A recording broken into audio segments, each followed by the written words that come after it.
Ibu bapak, adik-adik, para remaja, teman-teman pemuda, dan juga anak-anak yang dikasihi Tuhan. Pagi hari ini kita akan memulai perenungan kita dengan menyampaikan doa pembukaan kepada Tuhan. Mari kita berdoa bersama-sama. Tuhan Allah Bapa yang Maha Baik, kami bersyukur pada pagi hari ini Engkau telah memberikan kesehatan kepada kami, dan biarlah kami juga boleh memanfaatkan kesehatan yang sudah Tuhan berikan kepada kami untuk memuji dan memuliakan Engkau. Pada pagi hari ini kami hendak memulai aktivitas kami dengan bersembah sujud, bersyukur dan bersukacita karena penyertaan Tuhan yang tidak pernah berakhir di kehidupan kami. Saat ini Tuhan, kami hendak mencari tahu akan kehendak-Mu melalui perenungan pagi. Kami mohon penyertaan Roh Kudus-Mu agar kami boleh dimampukan untuk mengetahui apa kehendak-Mu yang akan kami lakukan di sepanjang hari ini. Biarlah Tuhan pimpin, Tuhan berkati supaya semua boleh menjadi kemuliaan bagi nama Tuhan Yesus. Amin. Ibu bapak, saudari, saudara, dan anak-anak yang dikasihi Tuhan, di sepanjang bulan Agustus ini kita sudah banyak mendengar tema-tema tentang kemerdekaan. Dan pada hari ini kita akan disuguhi satu hal yang berbeda karena tema hari ini adalah tentang mengail di air keruh. Dan sebenarnya mengail di air keruh itu adalah salah satu hal yang sudah akrab di telinga kita, tetapi saya akan sedikit memberikan satu pemahaman, kita berbagi pengetahuan. Mengail di air keruh sebenarnya diterjemahkan dari bahasa Inggris yaitu Taken at the Flood. Dan ini adalah merupakan sebuah karya fiksi detektif buatan penulis terkenal bernama Agatha Christie yang berasal dari Inggris, yang pertama kali diterbitkan di Amerika Serikat pada bulan Maret tahun 1948. Di situ inti dari isi atau cerita tentang fiksi detektif ini adalah rebutan warisan ketika seseorang baru saja meninggal. Dan orang yang meninggal ini belum lama menikah dengan seseorang yang namanya Rosalind dan meninggalkan harta yang banyak, tetapi keluarga aslinya, kakak beradik, itu merasa bahwa istrinya yang baru saja menikah dengan saudaranya tidak berhak atas warisan yang ditinggalkan oleh kakaknya.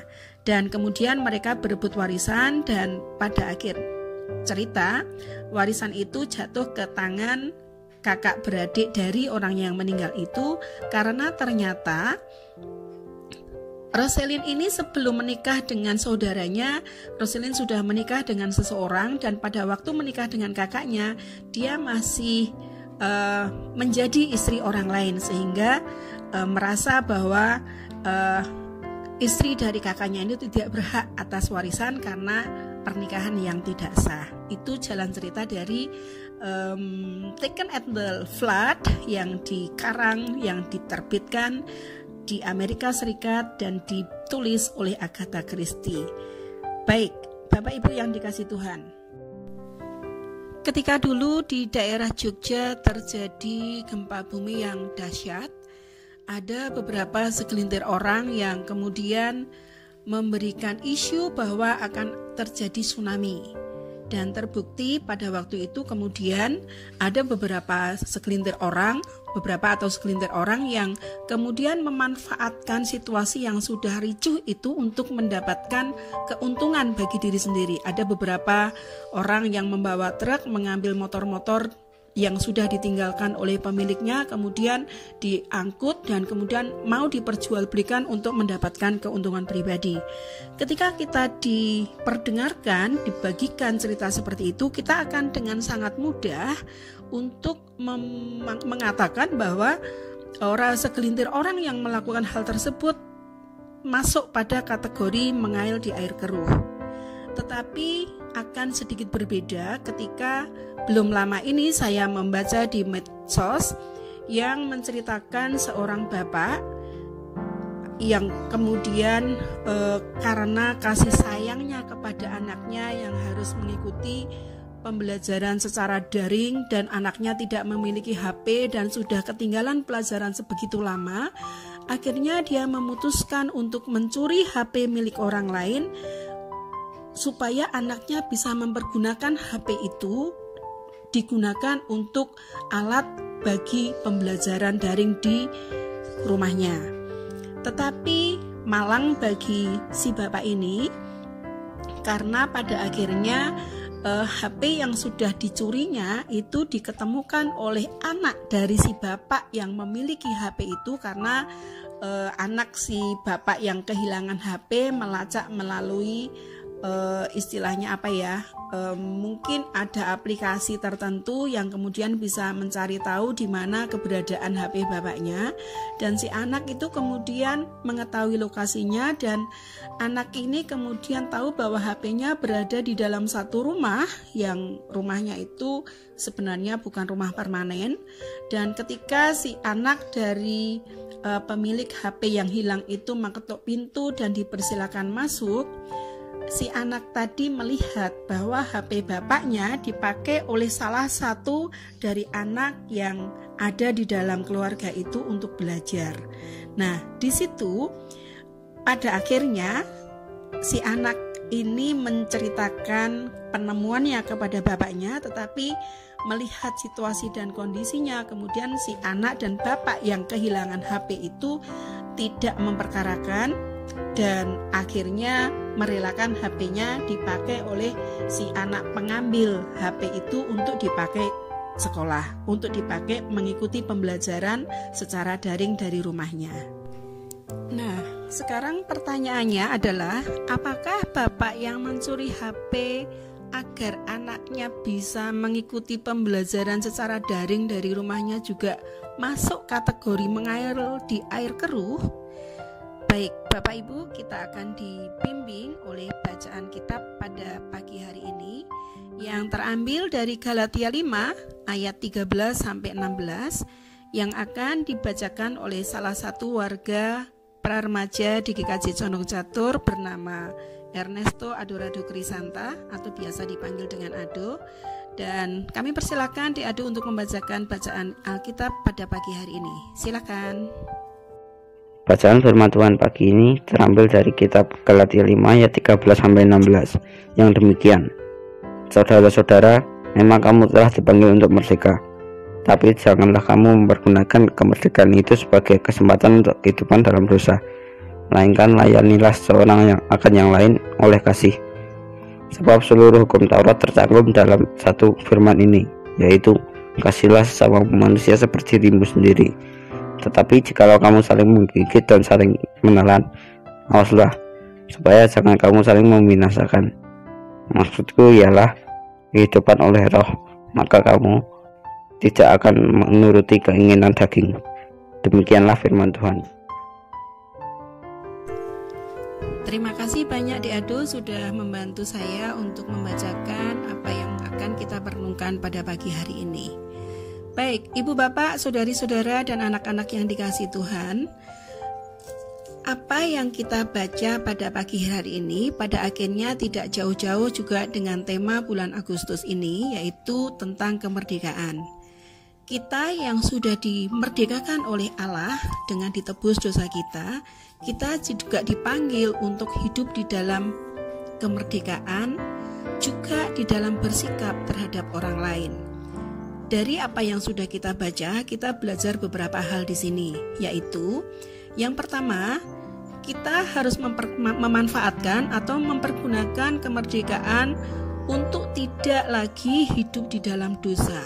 Dalam hal ini, mengambil kesempatan untuk kepentingan pribadi atau sesuai dengan tema kita pada pagi hari ini, mengail di air keruh itu tidak diperkenankan oleh Tuhan. Bahkan kita diminta untuk saling melayani.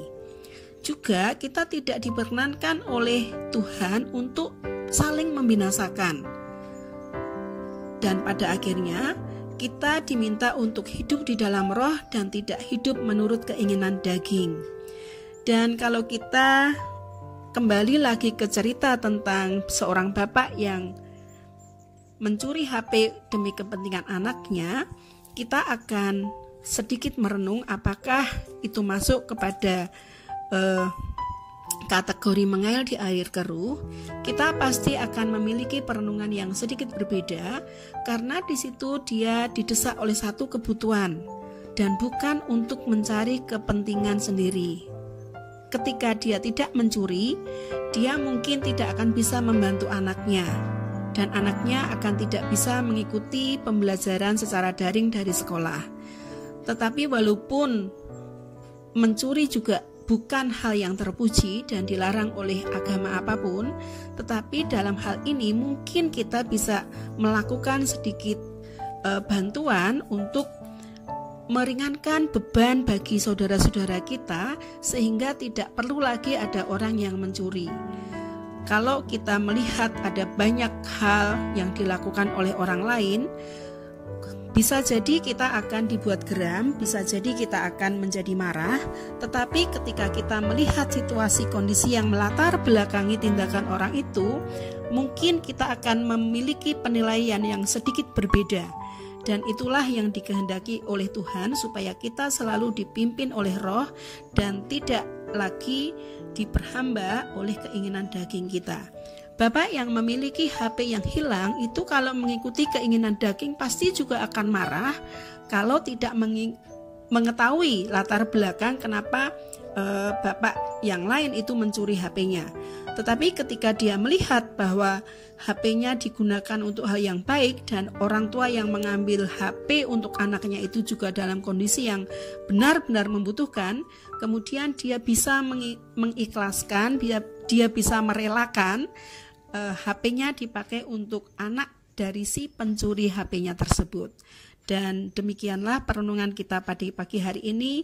Biarlah kita selalu memerdekakan orang lain, dan terlebih dahulu kita mensyukuri kemerdekaan yang sudah kita terima dari Tuhan secara cuma-cuma. Demikian perenungan kita pada pagi hari ini. Terima kasih, dan kita akan tutup di dalam doa. Mari kita berdoa. Atas pimpinan dan rahmat penyertaan-Mu saja Bapa, kami sudah boleh memulai hari kami pagi ini dengan perenungan yang kami terima dari sabda Tuhan. Kami bersyukur untuk sabda-Mu, kami bersyukur untuk firman-Mu. Kami yakin percaya sepanjang hari ini kami akan berjalan melangkah seturut dengan kehendak-Mu atas pimpinan Roh Kudus-Mu yang senantiasa ada dan bersama dengan kami. Terima kasih ya Tuhan. Kami mohon berkat pertolongan dan penyertaan-Mu sepanjang hari ini, agar apa yang kami lakukan boleh kami pergunakan sebagai persembahan yang hidup yang kudus di hadapan-Mu. Di dalam nama Kristus yang hidup, kami telah berdoa dan merenung. Amin. Demikian perenungan kita pada pagi hari ini. Selamat berkarya di dalam penyertaan Tuhan Yesus dan Roh Kudus. Amin.